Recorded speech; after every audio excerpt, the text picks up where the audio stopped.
Hello everyone. Today in this class we are going to study about the variance in the topic measures of variation. Here we are going to learn how to calculate the variance for the individual series. So suppose you do not know what is called a variance. We have done a small video about measures of variation. I have put a link in the description box. You can just check it out and come back so that you will understand what's called a variance. So here in this video, we are going to study only about how to calculate the variance for individual series. Let us move on now. First of all, individual series, you must know. See, there are numbers given like this. That's called the individual series. Most probably it won't be repeated. So what is the formula? We are going to use it for the variance. Here, there are two things you have to remember. One is called the population variance. Suppose group of some college students. Suppose I'm taking it, that I'll call it as the population here. Okay. So now I am taking some first B Form students, for example, that is called a sample. Okay. So now you have to understand whether that population is given or the sample is given. So we are having two formulas. One is for population and another one is for sample variation.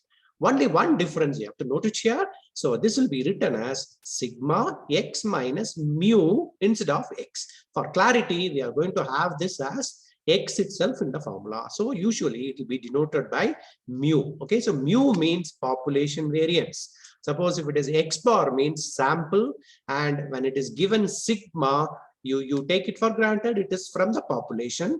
When it is sample, I am denoting it by the alphabet S. The only difference between the population variance and the sample variation is, see the denominator here. So we'll be using n here in the population variance. Whenever we use the sample, we are going to have n minus 1. Okay, so now we have got a name for this n minus 1.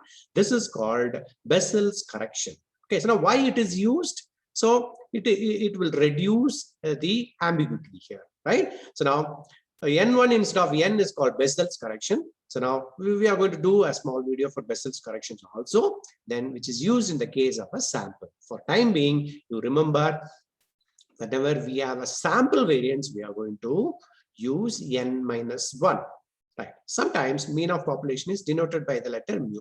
For clarity, we will be doing two sums using the population variance, two sums for using the sample variation throughout this series. Okay, so first of all, we are moving on to find out the variance for the data, which is an individual data. Now this is called individual data. So for this individual data, what I'm going to do is I'm going to write as it is here. Okay, so now individual data, first I'm writing it here. Okay, 4, 6, 11, 9, 17, 3, 20 is given already. So here it is not necessary to order the data. So as usual, right? So now I'm going to find out what is X bar.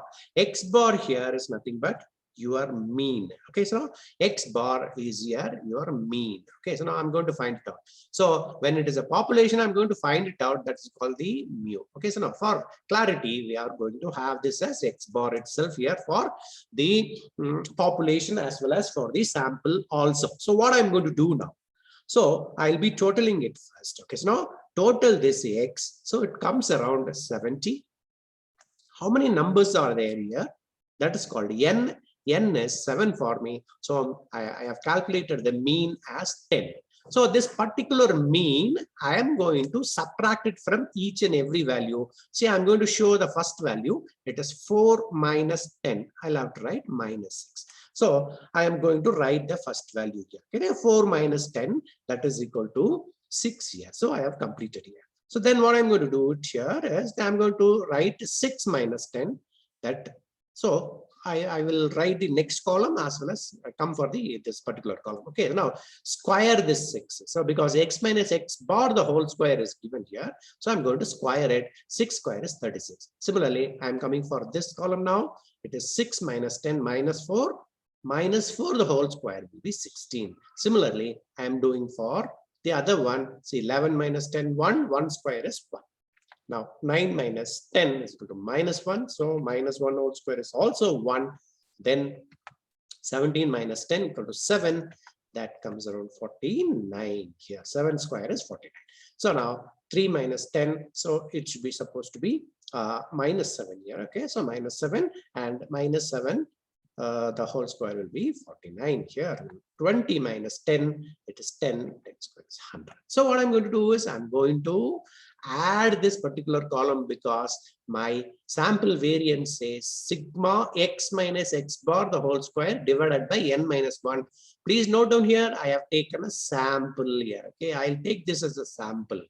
Okay, so whenever it's a smaller one, I'll take it as sample. If it is mentioned here population, then I'm going to have n in the denominator.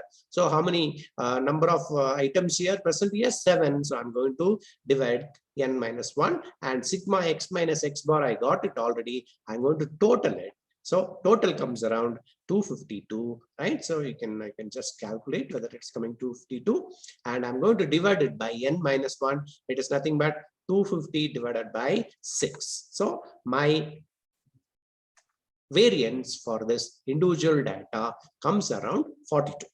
Okay, so I'm going to tell once again this one. So we are just finding out the mean first.